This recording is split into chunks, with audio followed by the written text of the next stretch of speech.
The arena was loud. Thousands of alien voices screamed from the stands, hungry for blood. The ground shook with every roar. On this planet, the arena was the only law. Fighters came to kill or to die. Today, everyone waited for one thing. New fighter. The humans were rare here.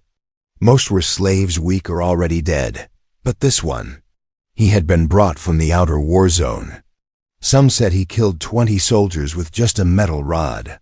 Some said he could not feel pain. No one believed the stories until now. Trumpets blared. The gates opened. A tall figure stepped into the dusty circle.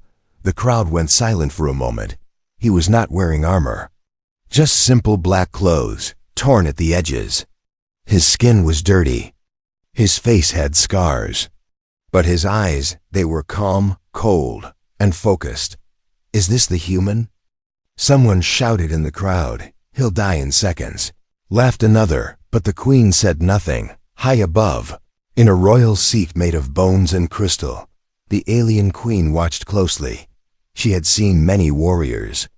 Some strong, some fast. But something about this human made her sit up straight. Her golden eyes narrowed. She raised one clawed hand. The signal was given. From the other side of the arena, a beast of a fighter walked in. 10 feet tall, 4 arms, skin like stone. It carried an axe bigger than the human's whole body. The crowd cheered. This fighter, known as Dralok the Bone Splitter, had never lost a match. The two fighters faced each other. The human said nothing. He didn't even raise his fists. He just watched. Dralok roared and charged. The ground shook. The axe swung straight toward the human's head. The crowd gasped, but the human ducked too fast. Then he moved one step to the side, turned, and elbowed Dralok in the back of the neck. The giant fell to one knee. What? Someone in the crowd whispered. Dralok stood up again, growling. He attacked again, swinging wildly. The human dodged every move with smooth, deadly steps. He was dancing between death. Then, with one sharp kick to the back of the giant's leg, Dralok fell again. The human climbed onto his back, grabbed one of Dralok's tusks, and snapped it off. Silence. No one had ever done that before. With a swift motion, the human used the sharp end of the tusk and stabbed it into Dralok's chest. Blood sprayed into the air. The crowd exploded with noise, cheers, screams, some in awe, some in fear. High above, the queen had not moved. Her hand was still in the air. Her golden eyes were wide now. And then, for the first time, she whispered something. "I want him." The advisor next to her, a gray-skinned alien with a snake-like tail, turned in shock. "Your Majesty?" "I want that human," she said again, louder this time. "But he's just a warrior." "He's not just a warrior," she said. "He is something else, something rare." Down in the arena, the human stood over Dralok's body, breathing slowly. He looked up. And for a moment, just a moment, his eyes met the queen's. She didn't smile, neither did he. But something passed between them. A challenge, a question, a fire. The guards came in to escort the human away. He didn't resist. As he walked, the crowd continued to shout his name, the name he had not even given them. "Human, human." And the queen? She leaned back in her throne and whispered again to herself, "Yes, I want him, but not for the reason they all think." Asterisk, the human thought it was over. He had survived the arena. He had walked away with blood on his hands, but none of it was his own. The crowd had chanted his name. The guards had taken him back to the prison wing. He expected chains, darkness, maybe even a knife in the back. But what he got was silence. A new hallway. Clean, bright, strange symbols on the walls. No guards shoved him. No cuffs held his wrists. The door ahead opened by itself, smooth and quiet. He stepped in. And froze. The room was massive. The ceiling reached high like the sky itself. The walls shimmered with golden light. Strange scents floated through the air, flowers, spice, fire. And in the center of the room, she sat, the alien queen, alone, no guards. No advisors, no throne, just her. Dressed in dark silver robes that seemed to move like water. Her eyes glowed softly in the dim room. She watched him like a hunter watches prey, but with something deeper.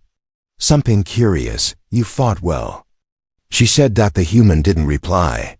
You didn't bow, she said, tilting her head. Most would kneel by now. Still, he said nothing. She stood up and slowly walked toward him. Her feet made no sound. Her claws glinted under the lights. I know what you're thinking, she whispered, circling him. Why am I alive? Why no chains? Why this place? She came closer. Too close.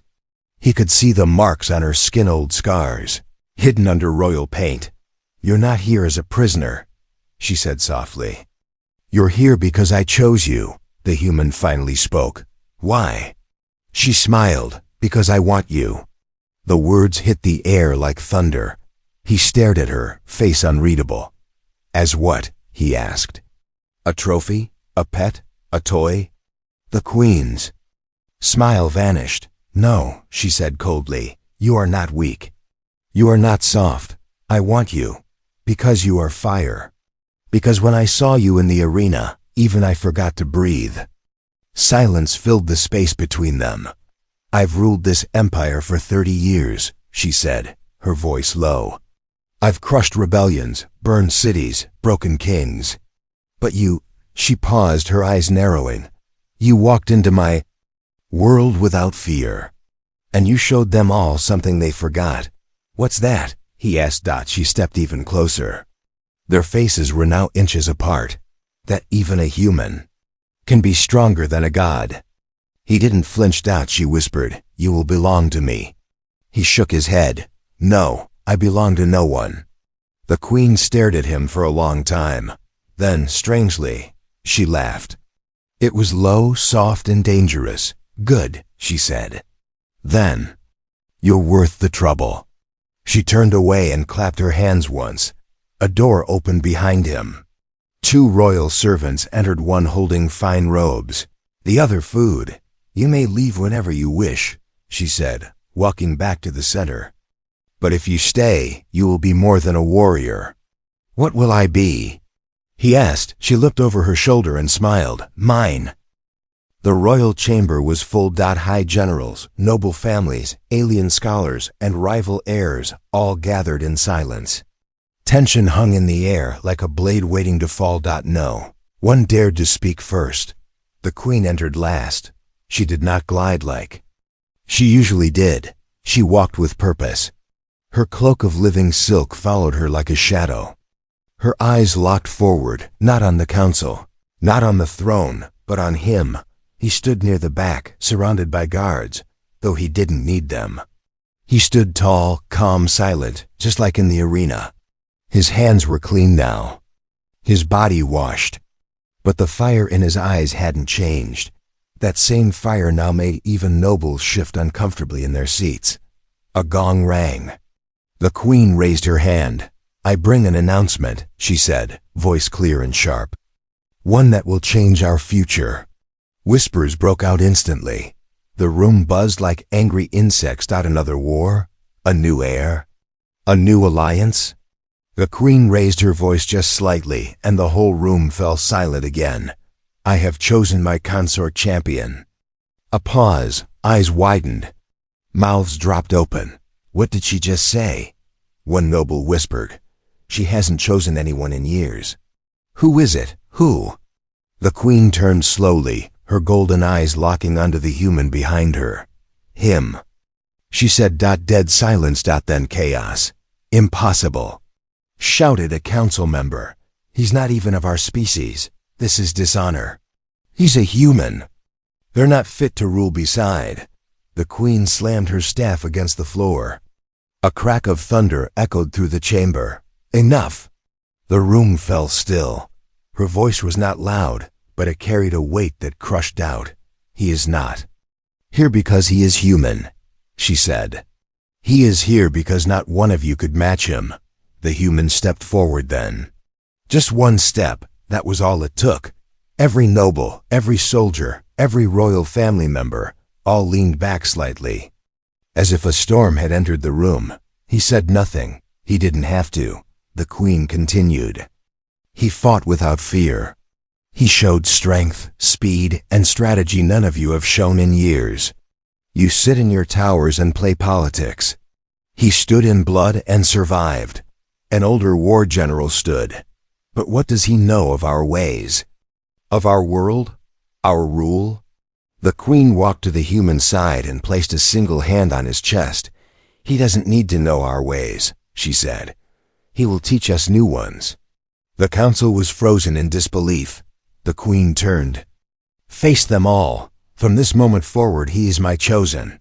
Speak against him, and you speak against me. Challenge him, if you dare, and face the same fate as Dralok. One noble gulped. Another took a step back. But not everyone was silent. Far at the end of the room, a figure in dark armor stood and clapped slowly. Well played, my queen, the figure said, voice cold. But you forget something. And what is that? The queen asked. I've killed humans before, the figure said, staring at the warrior. This one will fall like the rest. The queen's smile returned, but it was sharp now.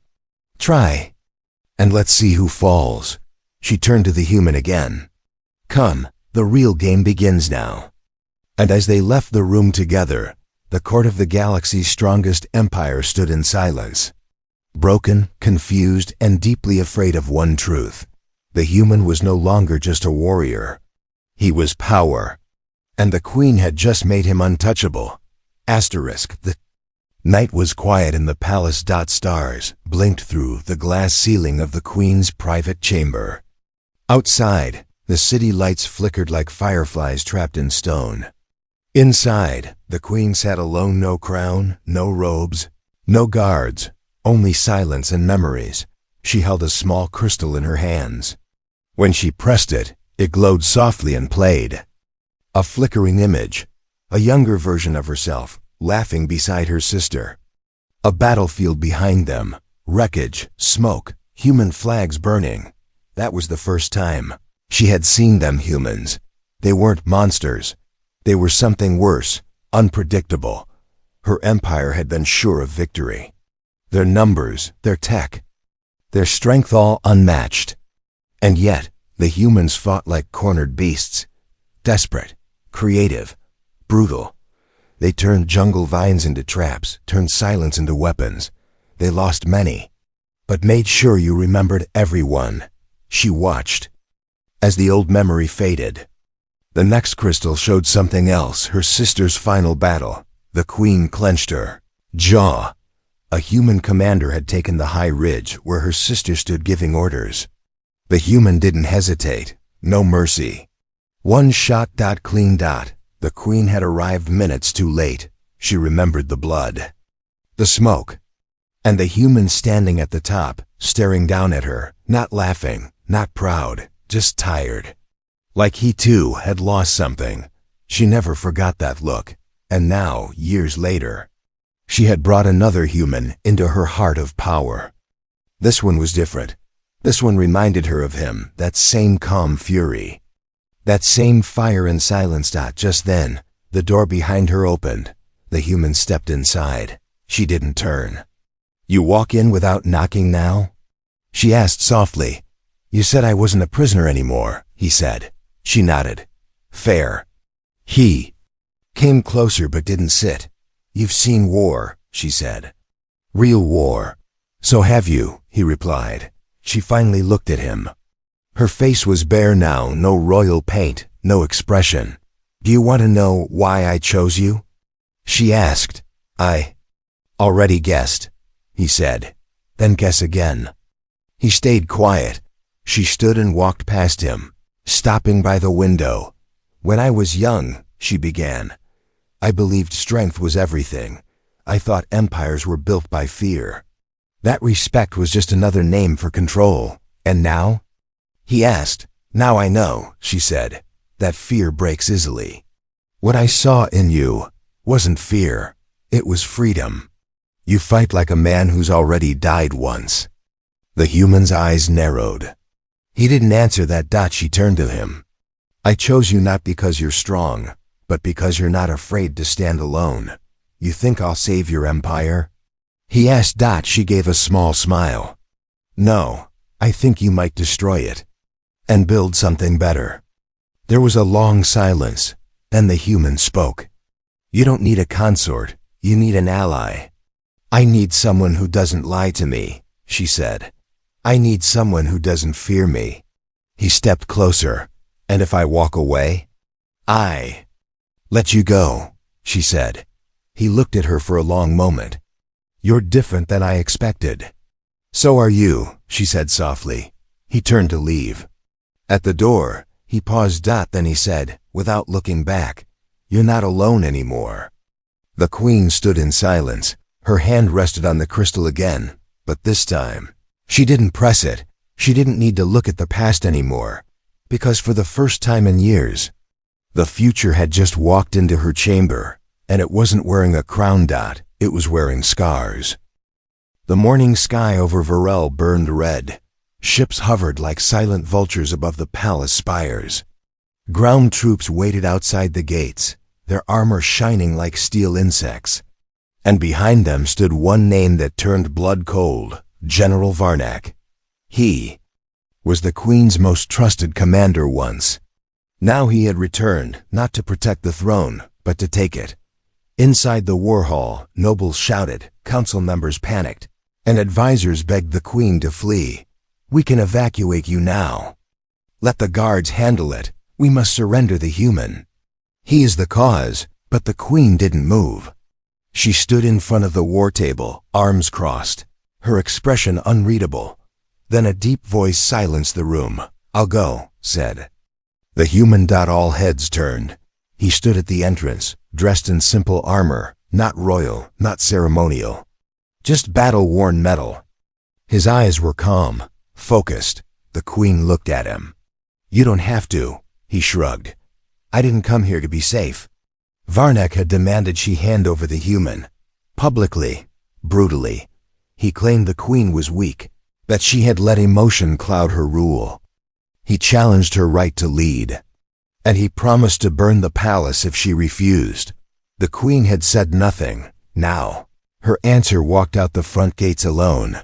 The battlefield was silent as the human approached. Thousands watched from the cliffs. Rooftops and airships. Varnak sat tall on a war beast, twice the size of a tank. His armor was black bone and red plasma. His voice, when he spoke, made the ground vibrate. You come alone, little earth creature. The human stopped 5 paces away. You talk too much, he said. A low growl came from Varnak's throat. You think one human can stop an army? No. The human replied, but I'm not just a human, I'm her human. And then, he moved. No one saw the first strike. Only a blur of motion. Then Varnak was off his beast, rolling in the dirt. The human didn't stop. He pressed forward, dodging energy blasts, smashing helmets, breaking weapons. He fought with no fear, no hesitation. The alien warriors tried to surround him. They failed. He used their own weapons. He climbed their backs. He turned every mistake into blood. From the palace balcony, the queen watched in silence. One advisor whispered, he'll die out there. But she didn't answer, because she saw it what they didn't. He wasn't fighting to win. He was fighting to send a message, and it was working. One by one, enemy soldiers stepped back. Some dropped their weapons. Even Varnak, bleeding and stunned, began to hesitate. You're not a man, he growled. You're death in skin. The human stood over him, breathing heavy, covered in dust and blood, not his own. I told you, he said. You talk too much. With one punch, Varnak fell. Back in the palace, the crowd watching from screens and towers broke into wild chaos. The queen didn't cheer. She walked away. She went down the stairs, through the halls, and outside the gates alone, just as he had. He was still standing in the middle of the battlefield, surrounded by silence. When she reached him, he didn't speak. She stood beside him. Together, they looked out at the broken army, no longer enemies, just watchers. And in that moment, the entire empire understood. This human didn't just fight for her. He had become something far more dangerous. A symbol. The palace halls were too quiet. After the battle, no horns blew. No banners were raised. No songs were sung. Victory had come, but not celebration. The queen stood alone in the royal garden. Wind passed through glowing alien trees, making soft, eerie music. The scent of strange flowers floated in the air, but she didn't notice. Her eyes were locked on the entrance of the garden. Waiting for him. Footsteps finally echoed down the path. Slow, heavy, the human appeared. His armor scratched, his face tired, yet his eyes still held that fire. She turned. You disappeared for hours. He said nothing. I thought you were dead. He shrugged. Would it matter if I was? The words hit her like a blade. She didn't speak for a moment. Then softly she said, You should rest. I had your chambers prepared. I'm not staying, he said. Her heart paused. What? I'm leaving, he repeated. The queen stepped forward. Why, after everything? I fought because it was right, he said. Not because I belong here. But you do, she whispered. You belong here with me. He looked at her, really looked at her. No, he said. You want a symbol, a sword, a legend, not a man. She stepped even closer. You're wrong. He saw it then. No crown, no robes, no armor. Just her. I don't want a warrior, she said. I want you. Stay with me, please. For the first time, her voice cracked. Just a little, but he shook his head slowly. I've lost too much. Following queens and causes, he said. This time I choose myself. She reached out, touched his hand. Then choose me. Silence fell again. He gently pulled his hand away and turned to leave. Queen stood frozen as he walked into the misty night, each step echoing like thunder in her chest. She had won the war, but lost something far more important. Later that night, alone in her chamber, the queen sat by the window. The stars outside looked colder tonight. Her fingers touched the glass, and she whispered, I didn't need you to stay for the empire. I needed you to stay for me. But the stars didn't answer, and the man she chose was now just a shadow. Beyond the gates, the desert winds howled through the ruined outpost. It had been days since the human left the palace. He'd traveled far, beyond the cities, beyond the watchtowers, into silence. Into peace. Or so he thought. He sat by a fire, sharpening a blade that no longer belonged to any army. The stars above him were endless, cold, quiet. Then he heard it, footsteps. Behind him. Slow, graceful. He didn't turn. You shouldn't be here.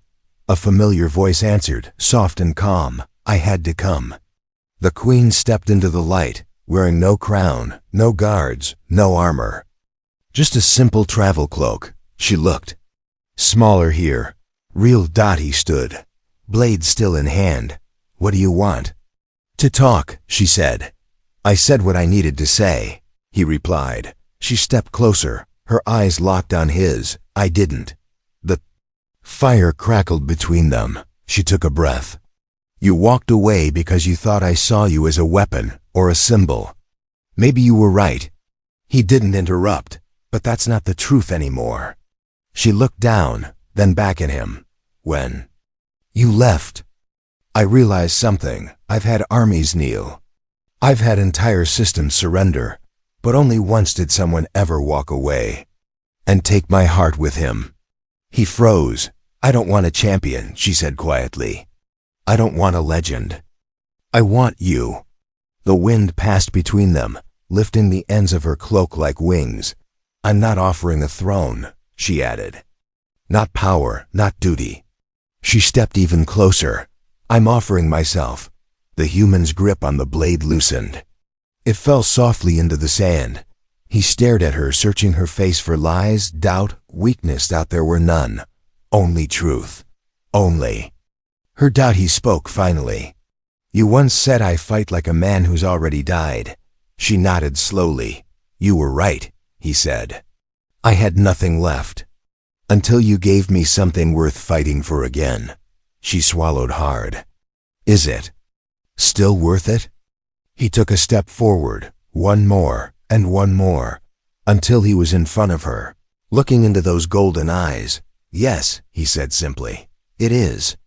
And then, without armor or weapons or walls between them, they embraced, not as queen and champion, not as human and alien, but as two souls who had seen too much pain, and still chose love. Weeks later, the throne room looked different. No crown sat on the queen's head. No chains weighed the humans' hands. They stood together, side by side, not as ruler and weapon, but as equals. As partners. As the future. And when their enemies looked up to strike again, they did not see a weak human beside a lonely queen. They saw something far more dangerous, two hearts that had chosen each other and dared the galaxy to stop them.